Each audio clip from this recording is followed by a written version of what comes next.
ஃபேமிலியோட எங்கேயாவது ட்ரிப்பு போனாலும் சரி, ஃப்ரெண்ட்ஸாக எங்கேயாவது ட்ரிப்பு போனாலும் சரி, இல்லைனா ஏதாவது ஒரு இடத்துக்கு போகும்போது ஃபாரஸ்ட்டை கிராஸ் பண்ணி போகிற மாதிரி இருந்தாலும் சரி, அதுக்கு முன்னாடி அதாவது அந்த ஃபாரஸ்ட்டுக்குள்ளே என்ட்ரி ஆகிறதுக்கு முன்னாடியே 2 போர்டு வச்சுருப்பாங்க. எச்சரிக்கைன்னு போட்டு, அபாயம்னு போட்டு. எச்சரிக்கையில் காட்டுக்குள்ளே எந்த இடத்துலையுமே வந்துட்டு தீயை பற்ற வைக்காதீங்க அப்படின்னு ஒரு போர்டு இருக்கும். 2வது வனவிலங்குகள் அதிகமாக இந்த இடத்துல சுற்றிக்கிட்டு இருக்கும், அதனால் காரை விட்டு எக்காரணத்துக்கு ஒன்றும் கீழே இறங்காதீங்க அப்படின்னு இருக்கோங்க. ஸோ தயவு செஞ்சு இதை படிச்சிங்கன்னா அங்கே கொஞ்சம் உஷாராக இருங்க. எக்காரணத்துக்கு ஒன்றும் காரை விட்டு கீழே இறங்காதீங்க.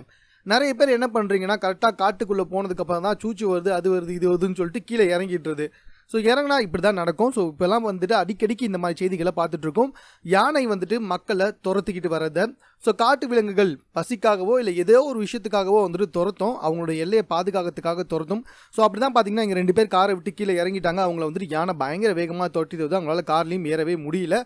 ஸோ அதை பார்த்து காரையும் எடுத்துகிட்டு கூடவே வந்துக்கிட்டு இருக்காங்க. பட் இருந்தாலும் ஏற முடியல. ஒருத்தர் கீழே விழுந்துட்டார். கீழே விழுந்தவரை யானை வந்துட்டு கொஞ்சம் தாக்க முயற்சி செய்து, பட் நல்ல வேலையாக அவருக்கும் எதுவும் ஆகலை. இது சமூக வலைத்தளத்தில் ரொம்ப வைரலாக பரவி வந்துட்டு இருக்க ஒரு வீடியோ. ஸோ இந்த வீடியோவை பார்த்ததுக்கு அப்புறமாவது காட்டில் வந்துட்டு வனவிலங்குகள் அதிகமாக இருக்குன்னு ஒரு போர்டை பார்த்தீங்கன்னா அங்கே கீழே இறங்காதீங்க. உங்கள் நல்லதுக்காக தான் சொல்கிறேன். ஸோ இது சம்மந்தமாக உங்களுடைய கருத்து என்னன்றதை கமெண்ட்டில் தெரியப்படுத்துங்க.